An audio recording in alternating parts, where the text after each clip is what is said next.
আসসালামু আলাইকুম এভরিওয়ান। আশা করি সবাই ভালো আছেন। আমি ভালো নাই। কেন ভালো নাই চলেন আপনাদের সাথে শেয়ার করি।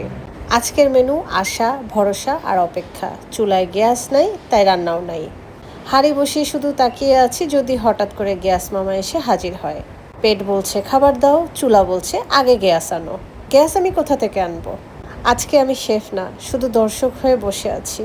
গ্যাস আসলেই আবার রান্না হবে, ততক্ষণ পর্যন্ত শুধু ক্ষুধার সাথেই বন্ধুত্ব। আগের মতন এখন আর চুলায় হাঁড়ি বসে না, শুধু অপেক্ষা।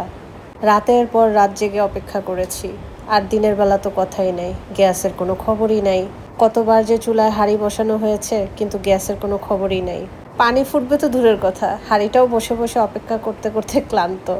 গ্যাস আসলেই রান্না হবে, না হলে অন্যান্য অপশন খুঁজে নিতে হবে। সকালের নাস্তার মেনুটাও চেঞ্জ। গ্যাস আসলেই রান্না হবে, না হলে আবার মেনু হবে চা আর বিস্কুট, সাথে ধৈর্য। যাদের বাসায় এখনও গ্যাস আসেনি তারা হাত তুলুন, আমরা একই দলের মানুষ। চুলাটাও যেন অপেক্ষা করতে করতে ক্লান্ত। আমার অটো চুলা, তাই গ্যাস লাইটের প্রয়োজন নেই। তারপরেও বারবার বৃথা চেষ্টা, মিথ্যা আশা, সব নিয়ে অপেক্ষা করছি গ্যাসের। অপশন হিসাবে বেছে নিয়েছি ইলেকট্রনিক সব কিছু। আজকে রান্না করার কথা ছিল বিরিয়ানি, কিন্তু গ্যাস বলল আজ আমার ছুটি। ইলেকট্রিক চুলা, ফ্ল্যাক্স আর air fryer, oven, rice cooker, বাসায় যা ছিল সব নামিয়ে নিলাম।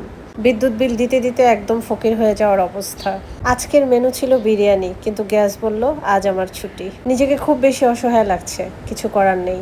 ঝটপট কি রান্না করা যায় সেটার উপায় খুঁজছি। আমার জন্য স্যুপ রান্না করাটা যেমন ঝটপট, তেমনি সাশ্রয় মনে হলো। ইলেকট্রিক চুলায় স্যুপ বসিয়ে দিলাম, আর এয়ার ফ্রায়ারে বসিয়ে দিব ঝটপট চিকেন রোল। গ্যাস আসলে রান্না হবে, আর না আসলে আজকের স্পেশাল আইটেম অপেক্ষার স্যুপ আর ধৈর্যের চিকেন রোল। মাসের পর মাস আসলে এভাবেই কেটে যাচ্ছে, কবে যে এর সমাধা হবে কিছুই জানি না। রোজ সকালে ঘুম থেকে উঠি, এই বুঝি গ্যাস আসলো। রাতের পর রাত জেগেছিলাম, মাঝরাতে যদি গ্যাস আসে।